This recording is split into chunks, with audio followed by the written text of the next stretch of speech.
Hi everybody, welcome to episode 2 of our Last Cast podcast with myself and Paul Davison. This week myself and Paul are joined by Simon Kidd. Simon's the sales and market manager for Snowbee, is that right, Simon? Yeah, that's correct. Hi guys.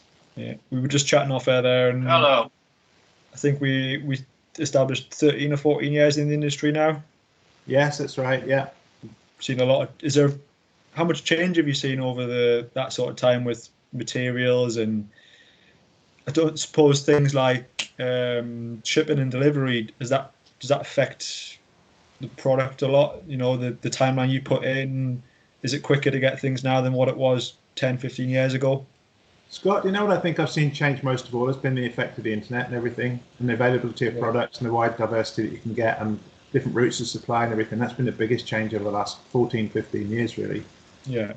Seen a lot of retailers as well, small retailers that have disappeared from the market, and more big guys coming in and that sort of thing. But I think the internet has been the biggest impact of all on our industry, certainly.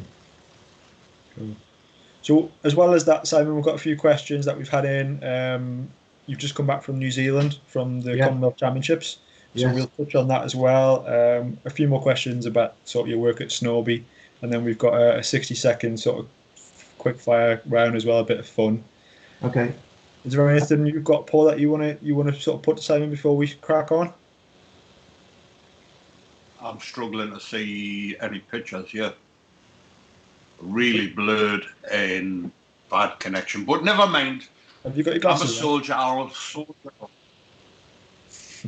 You know, I'm going to say one of the things, Scott, you mentioned about changes. One of the biggest changes has been social media, and this is a classic example of social media and everyone getting to grips with it and everything else. It's fantastic when it's working well. It's really, really good.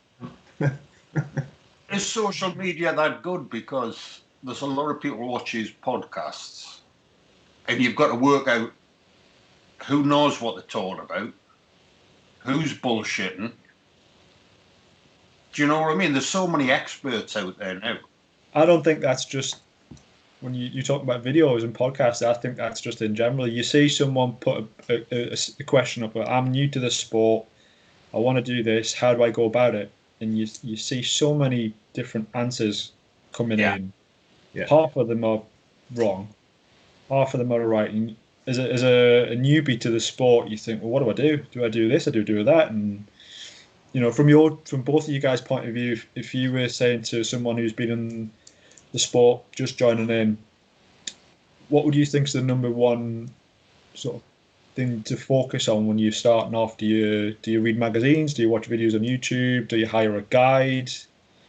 You know, what would you say to someone new to the sport coming into it? Is, you know, if you're going to do one thing to get your information from, do this. Scott, in answer to your question, I'd say do all of those things. I know it's difficult, but the easiest thing to do is to go online. It's so quick and easy to do today. And there are many, many videos and stuff like that out there on YouTube and so on to go by. Some of them can be a little bit misleading, some of them, and I've done a couple of them as well, and one of which has been really popular. It's just simple how to cast and the benefits of casting and taking a day fishing and that sort of thing. And it's been so popular. There's been other ones that are about technical skills and that sort of thing, which are less popular because that's a little bit more advanced perhaps. But definitely you can go online, you can look and read magazines and so on. It's whatever you've got time to do, and always take some advice, because it's so easy to go out there and spend a lot of money on bits and pieces of equipment that you might think will be led to believe they're the best thing that's out there, but they may not be best for you, as good as they may be. It's a little bit like golf. You know, you can spend a huge amount of money on golf clubs that aren't going to help you play golf if you're not one of the top professionals. Yeah. A simple shaft on a golf club a standard shaft on a golf club can be so much more beneficial than a pro shaft. It's no benefit to you at all unless you know exactly how to use it. So that's what I would say. Try and use what you can and pick up whatever is available the easiest way and the best route for you. Yeah. All the gear, no idea, so to speak. Yeah. Yeah. How about you, Paul? I've got no idea. No, I've got my views on different things. It's like social media. When you look, it's how we got into fishing, but we're trying to preach to other people to do it differently. And we're talking 3 guys here who love fishing. Who taught you, Simon? Who taught me? Yeah, how did you learn to fish? My dad. Scott, how did you learn? Grandad. Mine was my dad. Yeah. But we're telling everybody to go and get lessons and all that. Yeah, yeah. The problem with this is it's a sport, it's fun. So what you've got to do is, for me, kids, getting kids into fishing or younger people, they've got to learn to love the sport before they'll enjoy it and become good at it. Mm-hmm. And I think the best way for anybody is to join a couple of different clubs. As you were growing up, Scott, which was a long time ago. You had different colour hair back then. On both sides of your face. I had hair. Scott, you're only 10 miles away. I need to jump in the car. No, but it's like when you were growing up, you joined the Ospreys. You're probably still a member of Ashton Kingfishers. Yeah. No, I think that's the way to do it, because you get to see so many different people. What suits me doesn't suit you. And by seeing lots of people, whereas we're being funny, we all know these guys out here who have got qualifications in cast with no pigging idea on how to catch a fish. And I just think we need to teach people how to love the sport, because we get a lot of people coming in and going out, We haven't gone out. That's because we're obsessed by it. We love it. In fact, I got rid of my first wife because I love fishing more. But I just think we'll go about it wrong. I think a lot of it's too serious. Never mind. What do I know? I'm an old man now. Everybody, you see people on Facebook, everyone seems to want to push their opinion across as the correct opinion. There's no such thing. Well, I think what Simon said is bang on, that you need to sort of decide as to what information you're looking for before you go out looking for it. So if you're new to the thing, don't worry about trying to catch 15, 20 fish in a day's fishing because you see someone on Facebook putting pictures of 2 fish in the net when they've had a double up. Yeah. Try and learn to walk before you can run. Absolutely. See, whether or not you believe it, I have never had a casting lesson in my life. Sorry, I had one. I do actually believe that. I'm not going to comment. No, Howell tried to teach us once and he gave up after 30 seconds. No, but I don't mind because I'm enjoying myself. Yeah. I sometimes think, Simon, that there's people in the business. There's some good people, but there's quite a few people trying to take money out of this sport who really shouldn't be. They're not the best guide in the world. They're not the best teacher in the world. And should them really be shown and teaching people. That's all I'm saying. And I like I say, there's some good lads out there, some seriously very, very knowledgeable. I'll tell you what, I watched a video last night. Howard Cross. Yeah. I don't know if you watched it. I'll tell you what, that to me was a brilliant video.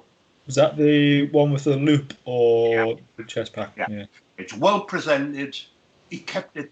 Howard could have went technical as hell, but he didn't. He kept it dead simple, so everybody, whether you be a beginner or an experienced person, could understand. Hats off to Howard with that one.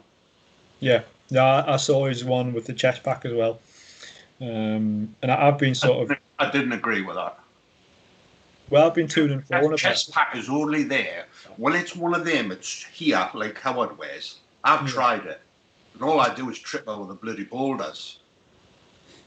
I can't get away with it, but it's preference. Yeah, funny. I nearly bought one. I was that close to buying one, and I spoke to Davey Parker because I knew Davey had one, and Davey said it nearly killed him. Yeah. Because he's fell over that many times, when he had the chest pack on. We couldn't see where his feet were. Do you know how I think Howard gets away with it? It's because his feet's about 2 foot long. I know. I was going to say he's got about a size 14 foot. Yeah. Yes, and that's a fallacy about the size of your feet and the size of something else, because I've seen that as well. Well, I think that's probably a good time to move on, Simon. What do you think? Yeah. Right. Better sensibility. Sorry?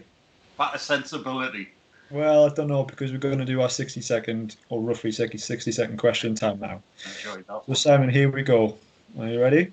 Yeah. So, what is your favourite venue? My favourite venue? Yeah. Probably where I started much of my fishing, which was the River Team close to me down here in Devon, Fingalbridge. Okay.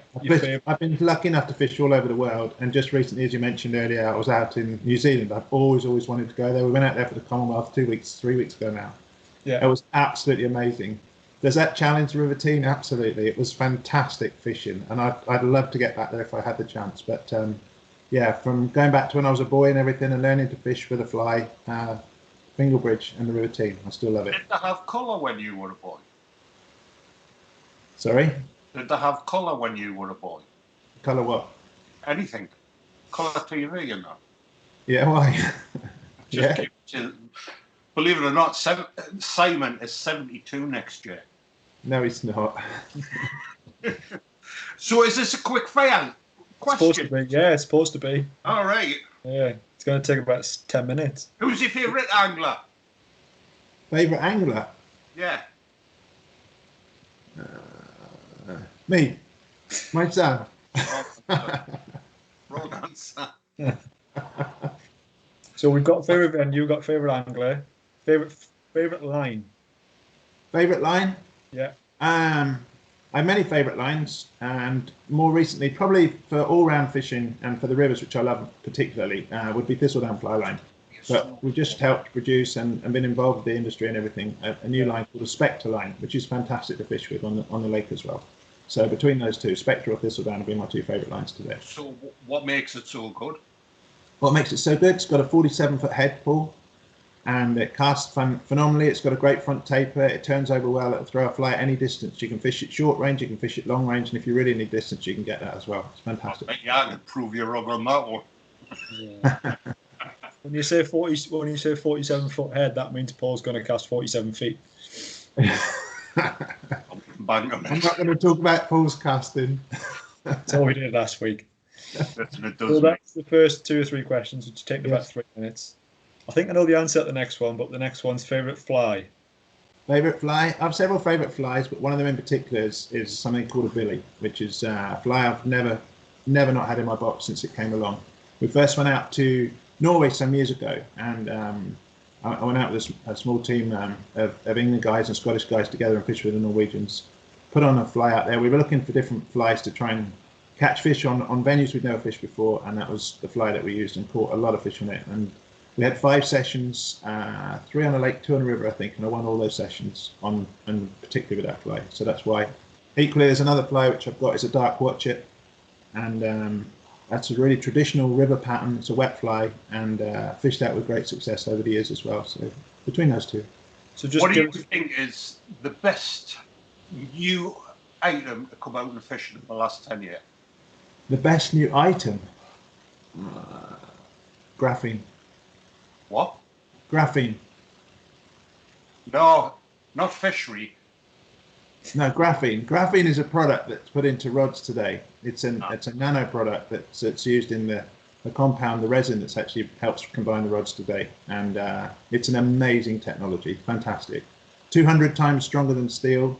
And if you put down a layer of graphene the size of a football pitch, it would weigh 1 gram. It's incredible material, and it's been phenomenal in rod production today.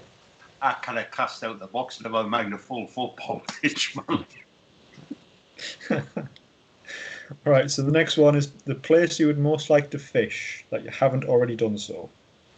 Oh, I would. This is a bit luxurious, I guess. I would like to go to the Maldives probably and fish for GTs or bonefish or something like that. I'd love to fish in the sea. I've done a little bit of bone fishing in the Bahamas and thoroughly enjoyed it. I love that sort of fishing. It's fantastic. I was always afraid of going out there because it might spoil my trout fishing and everything. It never did that at all. It's a different type of fishing altogether. Thoroughly enjoyable, but I'd like to go somewhere exotic and try that. It's one good thing with the lakes of Rutland, you don't get chased by sharks. No, and that's not a great experience.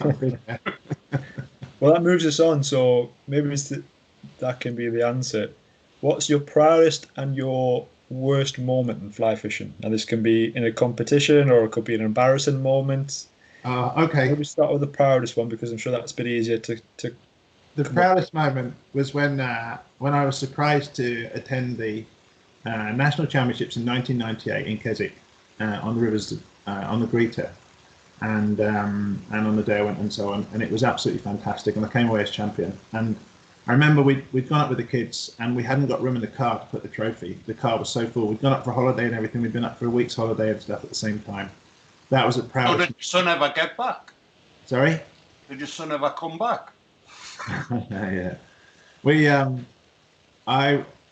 I felt at that time both my parents had supported me in fishing all through my life, and they'd passed away by that time. And I was really disappointed I couldn't share that with them because they'd have been proud too. So that was my proudest moment of fishing. Yeah.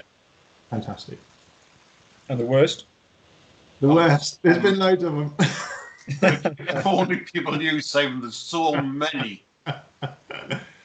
I'm reminded all the time about some of the billiness, which is my nickname, as people may know, that comes into my life when I go fishing. But probably the worst of those was in the World Championships, my first ever World Championships, where I was fortunate enough to be part of the team in Sweden. And we travelled to this fantastic venue up in Sweden. We'd driven about 2 hours to get there in the morning.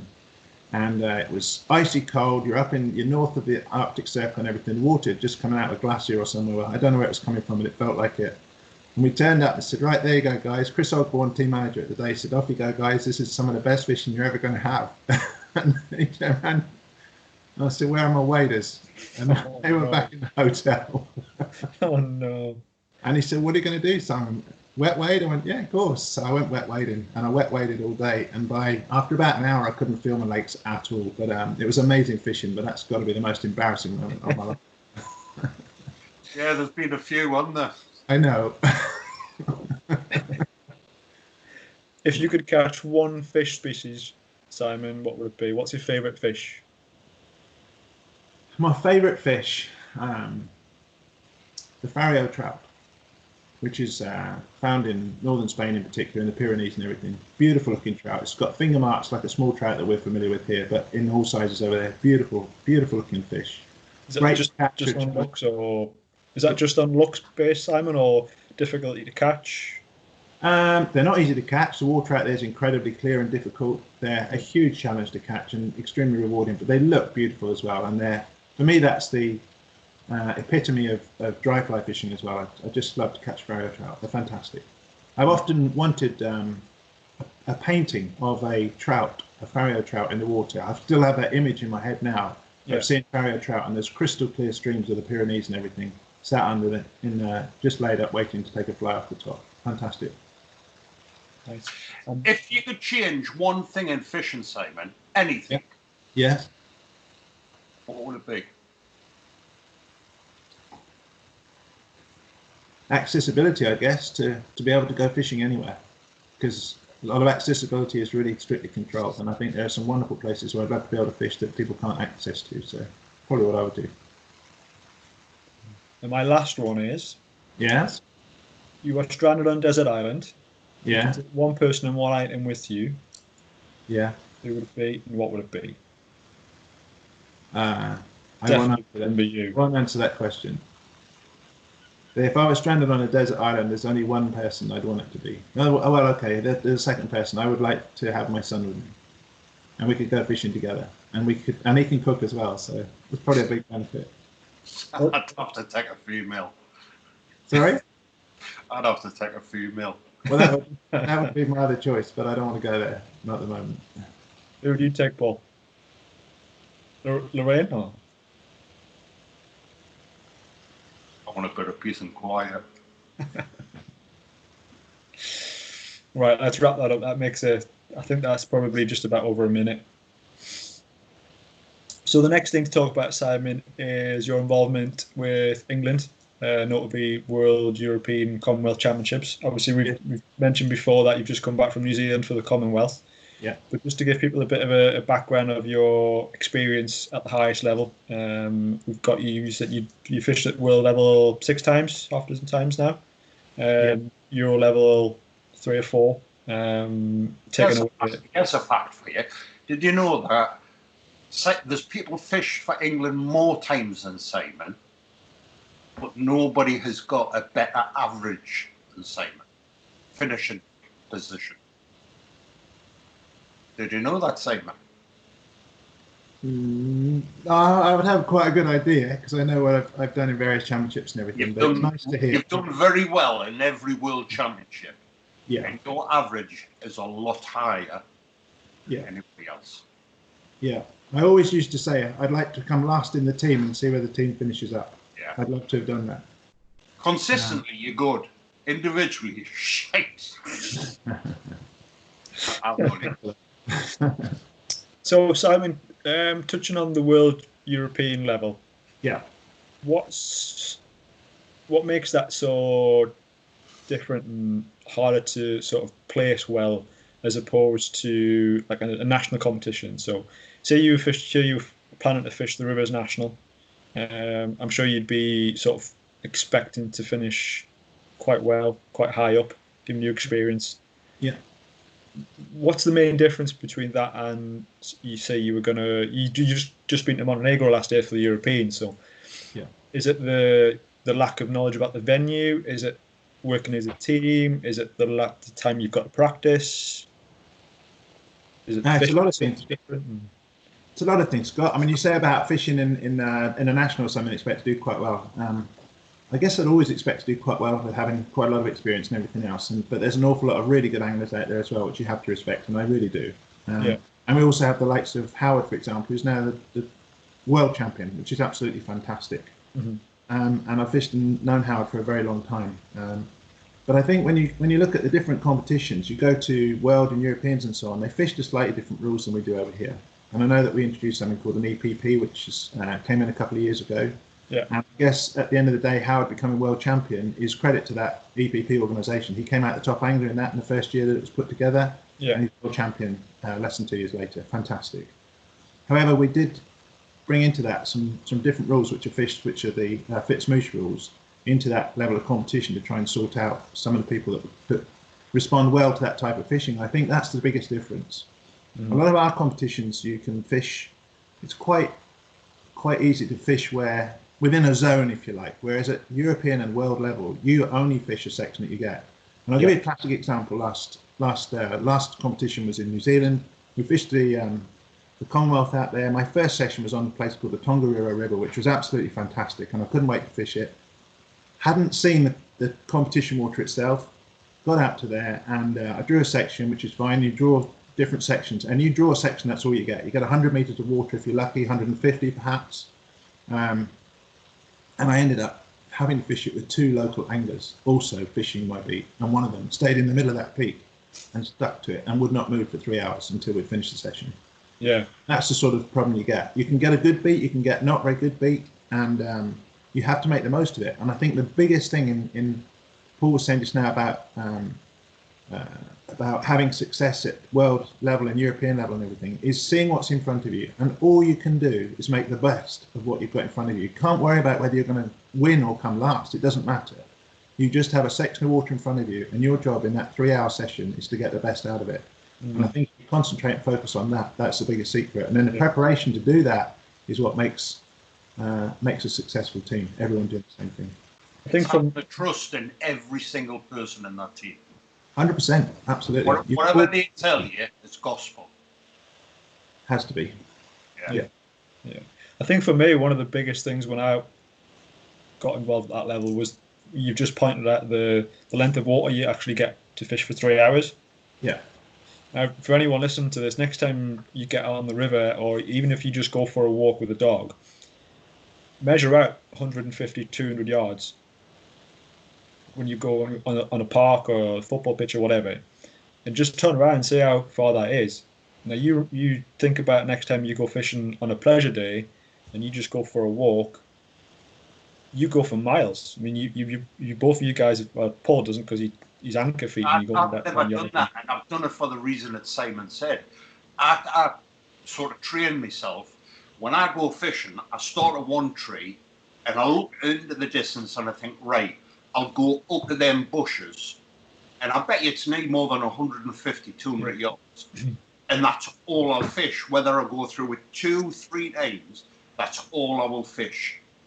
But that comes from my days of being in the World and European team, because I'm not interested in the rest of the river. I've got that spot, and I've got to make the most of it. And whether you get 10 fish or you get one fish, it's finding how to, save the blank first and then go for a bag. Yeah. But it's making the most out of what you've got. Yeah. There's some great anglers out there who can walk for 10 miles and get the easy fish out of every pool. That's the easy bit. Getting the hard fish that makes a difference.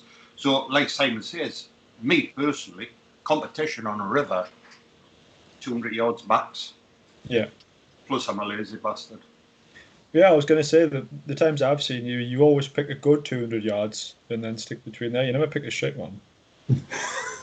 No, you got that wrong. That just happens. I get the first 200 yards next to where my car is. Sorry. Yeah. No, don't worry. I've fished with you a lot. That's what I've always done. I've always done that. And it does train you to get fish out, not just first thing in the morning, but it teaches you how to hunt for fish all day long. Yeah. Because there's a hell of a lot more fish than people think in that river.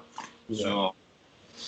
Yeah, when you talk about the comparison between the Rivers National that we fish to get our team that fish in the home nations, that sort of is fish to what you've just said, Paul, where you have maybe it's a kilometre and a half between 8 anglers, and you can go where you want in that kilometre and a half, but you're effectively fishing for a team that fishes to a completely different rule set.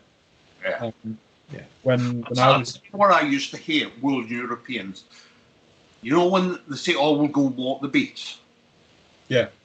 So roughly where your beat is, and then they take you through 20 pegs. Yeah. Yours looks the shittiest of them all. Yeah. Now, when you do that, straight away, you might get to the peg, you might be positive, but you're not as positive as you could be. Mm. So for me, at World and European level, I used to hate looking at the rest of the river, because you can guarantee the chances of your peg being the peg that you would want to fish after seeing the rest is remote.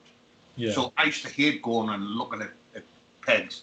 And then you always get one clever shiner team that says, "Oh, that's good for 20. And I'm thinking, be good to save a blank. Yeah, but for anyone just starting out river fishing, that's probably a good thing to maybe take away from it. And when the rivers open back up, is don't get your head down and just fish the river and just come to 5 o'clock and think, shit, I've got a 3 mile walk back to the car now. Try that 200 yards, 150 yards, whatever, between a couple of trees, and just say, right, I'm going to spend 3 hours in here of my day, which is 7 or 8 hours fishing. It's not the full day. You can still do what you want after that, but just try it, and then that gives you an idea as to what happens at these events and the level that you've got to compete at. So you go. What I tend to do now is if I'm fishing 200 yard stretch, I kind of got an idea of how many fish are on the river because I've fished the river before. But I'll say my target between this rock and that rock is 3. And if I get between the top rocks and I've only got 2, then I go back around and try and pick another one up, doing what I've got to do, changing flies, changing the weight, changing the method, try and pick that extra fish up. And that just gets you used to extracting as many fish out of that particular stretch as possible, which is the crude. How many times have you guys got on a bus and you think, I've done really well, got 15 on the card, but then the Czech or the French guy comes on and he's got 18, 19. It's not a massive difference. I mean, keep going. Yeah. It's not a massive difference, but the Czech guy's probably got 3 more, the French guy's got 3 more, the Spanish guy's got 2 more, the Slovak, the Pole, the Italian, the American. I don't think people in this country quite grasp the ability that a lot of these countries have.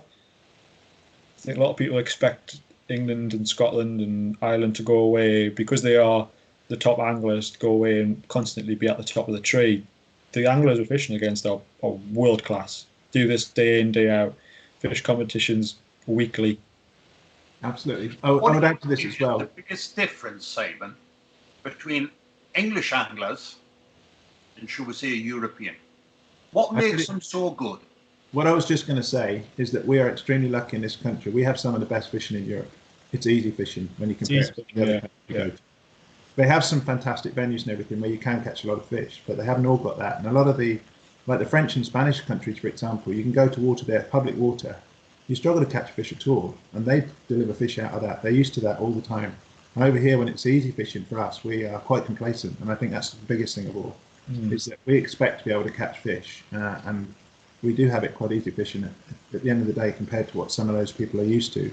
And they are extremely experienced, as you say, and fantastic. And lots. You don't become a good angler by bagging up every time. What? You don't become a good angler by bagging up every time. No, you don't. No, and it's not. We're talking about rivers here, but it's the same on the lakes as well. It's the same sort of thing. We are very fortunate in this country to have some of the best lake fishing in the world, and we are, as a country, recognised as some of the best lake fishing in the world at the same time. And I think when it comes to lake fishing, if you look at the big competitions, we tend to do better where there are more lakes than there are rivers within the competition. Yeah. And you look at the Europeans, if it comes to a lot of the European venues rather, they'll try and weed out the lakes if they can and make it more of a river competition wherever they can, because that's their strength over us. And that's, I think, as much as anything, we have it very easy fishing here in this country. Dry fly fishing is fantastic, you know, but and sometimes a lot of competitions I've been to, the competitions are won on dry flies. They're not always. Sometimes it could be small nymphs or large nymphs and that sort of thing. Paul, I know we went to Slovakia where they were using huge nymphs and that sort of thing and different methods, and lots of things have changed today. But those countries that have got really hard fishing have to adapt to be able to catch anything, and they become very, very good at it. You know, one thing that I've noticed is a big difference, though. In this country, a fly angler fishes for what? Trout. Trout and grayling. Yeah. You go to Europe, and they will fly fish for anything. Yeah, absolutely. Yeah. A lot of the time, coarse fish are included in the rules, aren't they? Yeah, they call it a whitefish. Now, you know, as a kid, I used to go on the river Tyne fishing for dace with dry fly. Tell you what, you ever fish for dace? They're one of the fastest taken fish. Unbelievable. Yeah. And I just think we're missing a trick by, you know, I think World and European lads should be, one of the sessions, training sessions, should be on basically what they call whitefish. Yeah. I've actually done that. I've gone out to Czech Republic and done that to target them specifically to try and caught them all over this country as well. I recently did an article on bass fishing, for example. Yeah. It's a great challenge to catch coarse fish on a fly as well. And a lot of them are quite different. They take differently, they feed differently, they've got smaller mouths, all sorts of different things. Yeah. Yeah, out in the Czech and Slovakia, places like that, it's a really common part of your game plan. Yeah, the edges for sharp and stuff like that, isn't it? And some of the pegs you get on, and you'll look at the thing, think, oh, it's not really good, because you look at it and you think that's not trout water, or there's not going to be any grayling, there's no gravel, but it's actually full of coarse fish. Yeah. And I tell you what, it really hit home with me. Can you remember the first EPP people had, Simon, at Ibrook? Yeah. Right. We said any species counted. Yeah. Ibrook is absolutely stuffed with pike. Yeah. And yet none of us had a pike rod, fly rod, several. No. See, I would have. And I said that at the time. I would have had, because if I wasn't catching trout, I've got to catch something. So a last resort for me would have been, right, chuck all my trout stuff down, pick the pike rod up, start fishing for the pike. Yeah, we had a session in the Swedish World Championships, I think it was 2014, 2015, and that session was just perch. There was nothing in this lake but perch, and everything over 20 centimetres counted. And we missed a trick the first 2-3 sessions, because what we didn't know was you're catching the perch easy enough. It was great fishing for them, but other countries were catching 2 at a time. And what we were doing was we were going out and fishing our flies 4 or 5 feet apart, like you normally would in a lock style. But other countries, they were fishing their flies 50 centimeters apart, which is the minimum requirement. Yeah. Obviously, perch being the shoal fish, they were just fishing 2 lures really close together, as close as they could, catching 2 at a time at the shoal. Whereas our flies, there was only one of our flies coming through the shoal. Yeah. So it took us 2 or 3 sessions to sort of click on to what other teams were doing. But by then, we had 2 sort of average results instead of 2 better results. Yeah. And we ended up missing out on a bronze medal by 7 placing points. Classic. Yeah. Yeah. Which is nothing over 2 sessions. Absolutely nothing to few fish. Yeah, absolutely. So that's how crucial that can be fishing for. All critical. Tomato. Yeah. You would. We haven't even got on the Spinland yet. Yeah. So, Simon, just take us through the Commonwealth, if you will, just a bit about New Zealand and what that was like. Was it the first time you've been out there? It was indeed, yeah. It was fantastic. It's a place I've always wanted to go to. We fished on North Island. We fished 3 rivers. The Tongariro, which is probably the biggest river of all, which goes into Lake Taupo. We fished another river called the Wanganui, which is an amazing river up in the hills, and another one called the Wakapapa, or Wakapapa as it's called, locally. And we also fished 2 lakes, a bigger lake called Rotorua, not Rotorua, which a lot of people confuse it with, and then a small lake called Kuratau, which was amazing, which had trees sticking out of it all over the place, and if you weren't careful you could stick one in the bottom of the boat quite easily. But fantastic fishing, all of them, and fish were incredible. I don't know how many fish we had for the period we were there. We were out there for about 2.5 weeks, and we had very good weather. It was very low water conditions out there, but the fishing was just unbelievable. And they had that much stopped. The what? Some people liked it that much. They stopped there. Yeah, some people are still stuck there. Yeah, that's right. We managed to get back on one of the very last flights. When we got back, the day we came back was lockdown. So the day after we got back was lockdown here. So I haven't seen anybody or anything ever since. So one of the things you associate with New Zealand, Simon, is obviously the size of fish. Everyone will know from social media seeing everyone hold up big rainbows and big browns. When you were out there in the competition, did you specifically look to target smaller fish? Absolutely. To be fair, the fishing in practice was great fun, and we caught some very, very large fish, and we got broken up and that sort of thing. I mean, you just didn't have enough gear sometimes to hold them, and they'd go through snags and rocks and boulders. Some of the wading out there was extremely treacherous. The rivers were powerful and everything as well, very clear but very powerful. And there were a lot of big fish in the rivers. However, some of those come out of the lakes as well. They migrate up into the rivers to spawn and stuff like that. So it's like fishing for them at the same time. But a lot of competition fishing is about the number of fish you can catch. And it's easier to catch more fish, in a session, a 3-hour session, than it is to catch some of the big fish. So whilst people were catching bigger fish, and some of the competition sessions, that's all they had in their beat, a couple of the sessions I fished was actually targeting small fish specifically. And the team that won, the Irish team, the Northern Ireland team that won it, they targeted specifically the smaller fish, I believe, with small nymphs and everything. Yeah, and it worked really well. That was the next question, really. How do you sort of target the small ones as opposed to the big ones? Are you sight fishing for them, or is it the flies that you were using? It wasn't really the sight fishing very much, although there was sight fishing was easier for bigger fish because they were holding in deeper, flatter water. Where the smaller fish was faster water where you couldn't necessarily see them at all. But it was fishing a team of nymphs, small nymphs particularly, and where it was really powerful, using a heavily weighted nymph, but still slim if you could get away with that, to get down into where the fish were. And you were fishing like 5-pound tippet as well, in most cases. Because that doesn't help the sink rate either, does it? It doesn't at all. No, I'm used to fishing 0.08 or 0.10 even for nymphs and that sort of thing. Yeah. Over here, 0.12 at the most probably. But out there, if you use anything like that and you hook one of the bigger fish, it's gone in seconds, and then you just had to re-tackle up and that sort of thing, which is wasted time. So if you were targeting smaller fish, you could get away with it, mind. They were keen, hungry fish out there in most cases. So 5-pound leader, 4-pound the least. 5-pound was good if you could do it. Yeah. There was also a session, the Tongariro River in particular. We had something called a vine hopper, which was a dry fly. The fish were absolutely obsessed with this fly, and when they came on a hatch of those things came onto the water, they were one-trap mind fish, and catching those became extremely challenging as well, because You wanted to fish 0.08, 0.10 and everything. In fact, we had to go down to 0.12 on the dries to make them successful on dries. But you could catch them, and we did in the competition.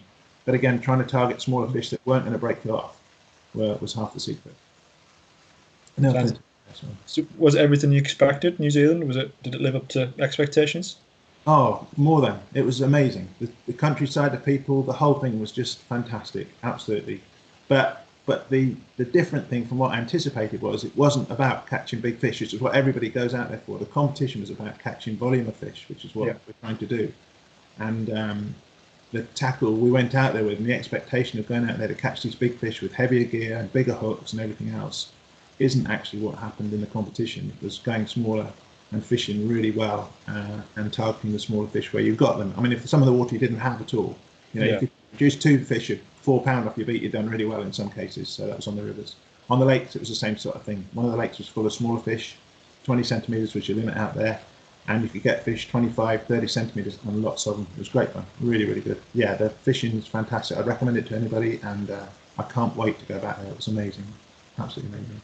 So just a bit closer to home, Simon, just to finish up on a little bit about Snowbee. Yes. Obviously, you've been involved with the development of a lot of the Snowbee products over the years. Can you give us an idea as to sort of the timeline it would take between an idea concept phase to launching that product in a shop or a trade show? Yeah, sure. I mean, it doesn't happen overnight, but one of the things that we've always tried to do since I've been with Snowbee is try to produce something that's going to be good for fishermen. We're all fishermen in the team at the end of the day. Yeah. And we've got the ability, we're small enough that we can produce anything, a bespoke product if we want to. I remember when I joined the company, Russell asked me, that's the managing director, he said to me, are there any products that you'd like to use in competition, or that you use in competition particularly that we don't have and so on? And there was a couple of products, one of them being the 3-in-1 net, which we looked at, we were able to develop it. It took probably about a year to get it to the market. By the time we'd gone through the design concept and everything else, where we can get it done and how we get it made and what the best parts and so on with it, and then practicing with it and stuff like that. So it took about a year. And traditionally, we launch a product in the spring of any new year when we bring out a catalogue. So February launches generally time. So if you can look at a product, say we're in April now, we'd be lucky to get a product probably out into market by next February. We could do that probably, but more likely if anything came later this year, then it won't be until the following year before we get it out. So you're looking at about 18 months, especially for a rod or something like that, which requires a lot more development. Fly line's a little bit quicker. We can do fly line technology and stuff. Obviously, that's made locally in the UK, so we've got a bit more ability to produce that quicker if we need to. And we've had some fantastic lines over the years. Yeah, because obviously the rods and things like that, you have to build in a period of field testing, I'd imagine. Absolutely. Yeah. So obviously you've got your rods, your reels, your accessories, etc. How many times do you think you'd actually put an idea on the table that doesn't come to market? Is that quite regular? Every time he speaks to me. Loads of times. Yeah, loads of times. You come up with lots of good ideas and everything, but for one reason or another, it's like reinventing the wheel. The wheel's been made many, many times, and at the end of the day, the wheel's a wheel, and it's about trying to make it slightly more efficient than the last time, and that's what it's more about, really. So, yeah, there's lots of products that you can come up with that don't necessarily fulfill or become practical to produce on a commercial basis. That's the other thing. There's some really good ideas out there, but on a commercial scale, they're just not practical. So, minimums and that sort of thing of clothing items, you're looking at maybe 1,000 items you need to make at a time. So to produce something new and different that's bespoke, can you justify doing 1,000 pieces and selling them through once or twice in a year? So you're looking at a stock turner once or twice in a year. That can be quite difficult. Obviously, difference in the currency exchange rates as well, I imagine, have a big impact. The currency, crumbs, yeah. We tend to work in dollars and everything else, but yeah, currency exchanges all over the world and the world market are crucial to what products you can produce, manufacture, and then sell, definitely. So I know it's probably hard for obviously the current situation, coronavirus, etc. Is there anything that Snowbee have got in the pipeline for maybe next spring that we should look out for? There will be. At the moment, we're all furloughed, so there's nothing we can do anyway just now. So it's a question of sitting back and trying to make the most of this fantastic weather at the end of the day, I suppose. It's difficult. We'd all love to be going out there, going fishing and so on, and this idea is going through your head, but in this situation we're in just now, nothing's going to happen for probably, I don't know, maybe even another month or two yet. Well, I watched something on the telly last night, and a guy turned around, and I've said it, if people think this lockdown is going to sort of come in 3 weeks' time, And even when the lockdown is eased, it'll be eased with little bits at a time. I bet you we're talking next year, next February, March. Luckily, that will be free to do what we want again. Yeah. In answer to your question, Scott, exactly that. I mean, we brought out a new catalogue this year, which was lovely. The best, say the best catalogue we ever produced. Each year you have to try and better the last one, and it's a difficult thing to try and do that. But I would think a lot of the products that we produce for the market this year won't actually see fruition until next year at all. Do you think it'll help sales, this coronavirus? Sorry? Do you think it'll help sales? There'll probably be a peak when things get back towards a sort of normal, but I can't say it's going to help sales, not for anybody, no. No, I really can't. I mean, it's a world catastrophe. What you read is about 1,000 customers like me. I'm spending for fun at the minute because I'm not going fishing, so I'm just spending money buying new fishing gear. Yeah. So, what you're going to be doing with yourself over the next few months? How are you going to keep yourself busy if you're not going fishing? Well, Paul, I'd be quite honest with you, I'm trying to keep fit. That's the biggest thing. I've been trying for nearly 60 years. Yeah. No, I've been trying too. We've got our daily exercise routine that we're allowed to do, and I try to make the most of that at the end of the day. And then at the end of the day, just try not to play your time because it's really hard. It is really hard. And it's hard for everybody. And massive respect for the people out there that are able to go to work at the moment, and of course our fantastic NHS service out there that hopefully looking after everybody the best they can. Yeah. Well, it's been quite moving. We're on Thursday today. Scott's wife's a nurse, but yeah, she's on maternity leave. She's a nurse, isn't she? Yeah. Yeah. Or your girlfriend. Shh, man. Shh. He listens to this.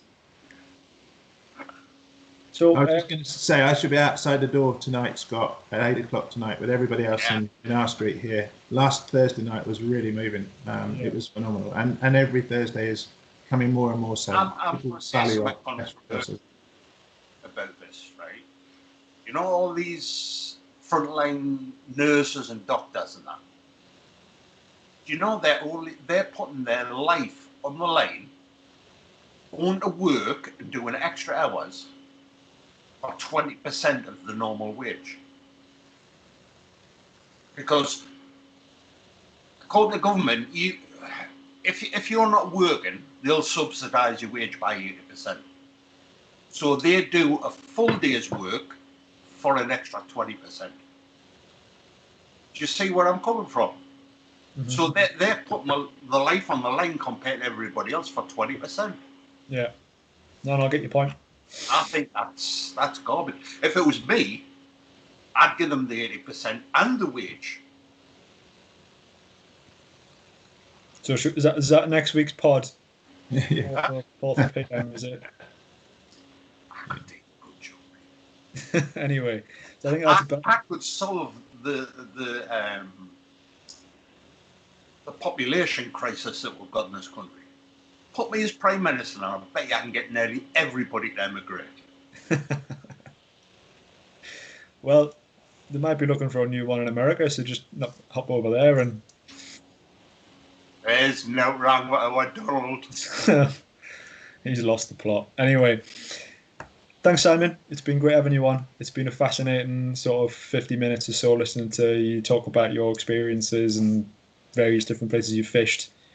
Giving us an insight as to what goes on at Snowbee as well. Paul, have you got anything you want to get off your chest before we wrap up? No, not really. Not really. It's just been nice seeing Simon again and chatting with him. And as he froze there, because he's not moved for the last 5 minutes. No, I'm just listening. Oh, you're there. You're there. I will add to what Scott said just now, actually. And Scott, I know that you're back in the team this year and hoping to go to Finland, I think in September this year, that's just now been shelved for 12 months and so on. And I remember you as a lad when you were 17, 18 years old, and we used to go fishing, and your granddad was there and everything else when you were a youngster and stuff. You're still a youngster, of course, compared to me and Paul, but that's another story. Whoa. Do you know what I'm missing about? I'm missing me fishing, but I'm probably missing the people that are not in fishing. Yeah. Like being able to get in a boat with somebody, being able to go on the river with somebody to take the pee out of, the banter in the car park. it's all of that that I'm missing most. Yeah. We're not No, missing no, that protocol. No, actually, we're, as you say, being with the people and everything, around fishing and everything else, it's fantastic, and do miss it. But from your point, your respect, I wish you all the best next year, and it's been good, and I hope other people that follow in your footsteps as well. So, Okay. great. Yeah, Paul will keep me in check. Yeah. All right. I'll tie him some flies if he gets his bloody beads to us. No, well, that's the deal, isn't it? I'll give you beads, you give me minus. Right. Thanks a lot, guys. It's been great. Simon, been lovely speaking to you. You look after yourself. Catch you soon, gents. You All too. the best. All the best. Bye-bye. Bye-bye. Ta-ra.